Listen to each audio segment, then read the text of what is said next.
Բարի օր, ուրախ եմ ձեզ ողջունել այստեղ։ Մի փոքրիկ անդրադարձել այսօր որոշել եմ ես ներկայացնել ձեզ։ Մենք ունեցել ենք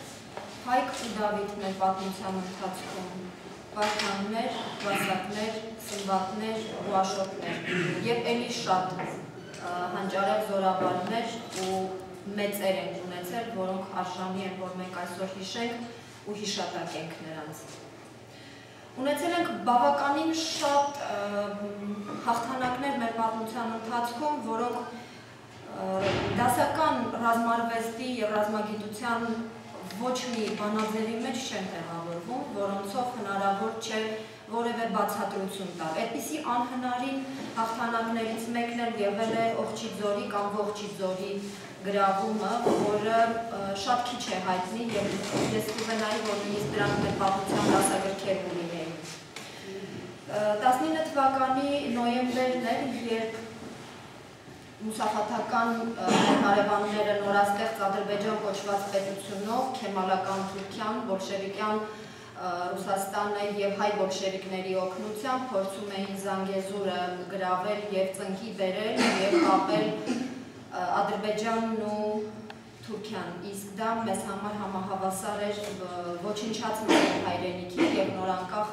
մեր Հայաստանի Հանրապետության համար։ Ընտրված էր այդ Ողջիձորի գրավումը ռազմավարական մեծ նշանակություն ունենալով շատ լուրջ պատրաստություն են տեսել։ Ընտրված էր գիշերով հարձակվել, որտեղ ամրացել էին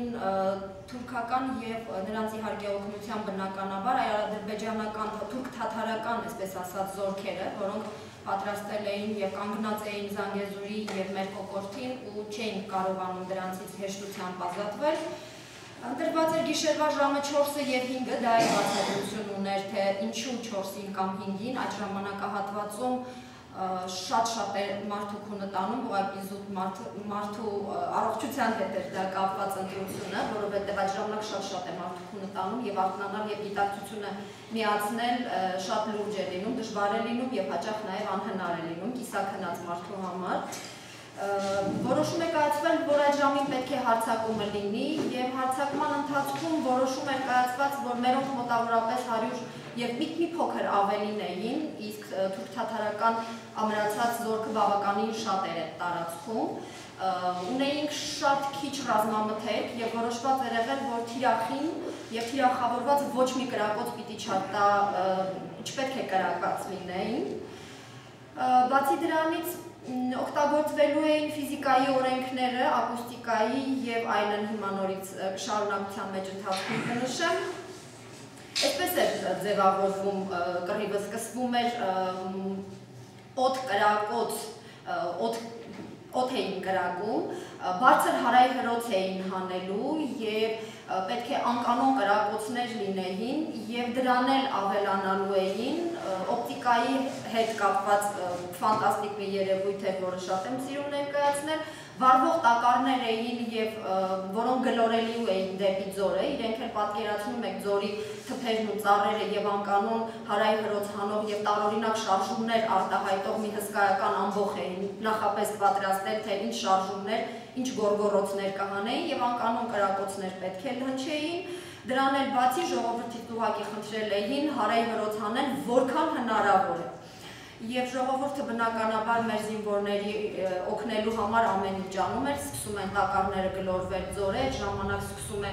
սարսափելի խուճապ առաջանալ արթնացած մարդկանց մոտ, որը իմ մոտ ակամայից առաջացնում է Լորենցի Սաքոյին եմ հիշել, որը քաչքերի ու ինչ-որ մի վախի տպավորություն էր ստեղծում։ Բնականաբար այդ հսկայականակ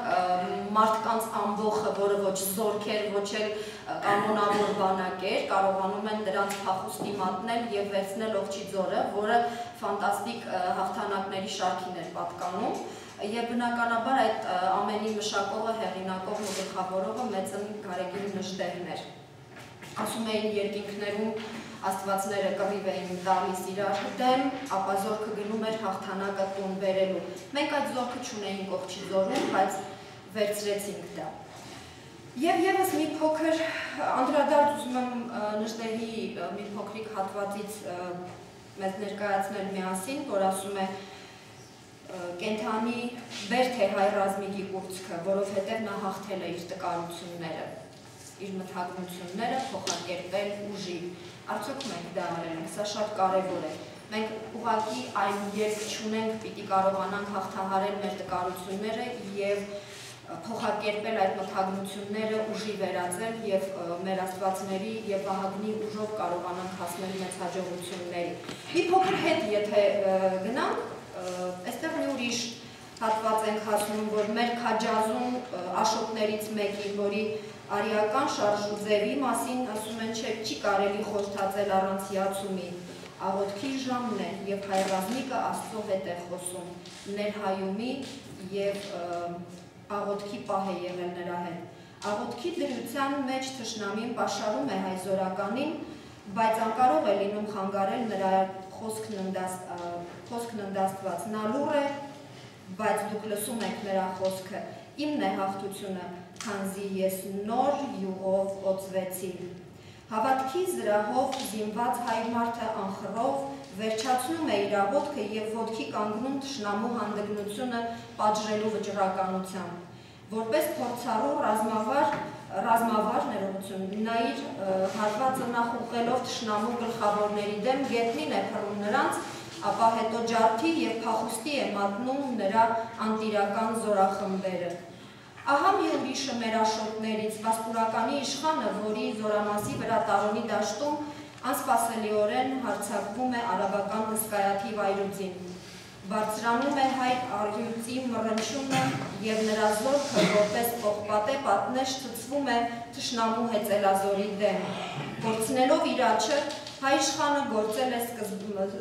է սկսում ձախ ձեռքով։ Նա մերթընդմերթ լսում է աշոտի հուսատու կանչը և հայ զինվորները կատաղությամբ առաջանում են որպես գնչավոր և շարժում պարիսպ։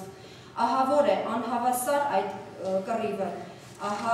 մեկ էլ վերջին անգամ բարձրանում է վիրավոր առյուծի մռնչյունը։ Մի վերջին ուժ հանդուգն գրող ևս, այլևս մենակ են հայերը կռվադաշտում։ Քանզի խելակորույս փախչում է թշնամին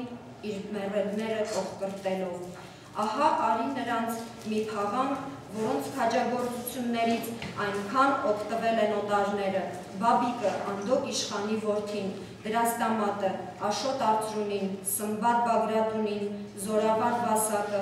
և այսօրվա մեր հերոսներից հիշատակենք Ուրֆանյաններին և այլոց, շատ շատերը ունենք։ Փառք հայոց զենքին, որ բարձրացրեցին հայ զինվորներն ու զորավարները, փառք մեր հաղթանակները կռող զինվորներին և զորավարներին։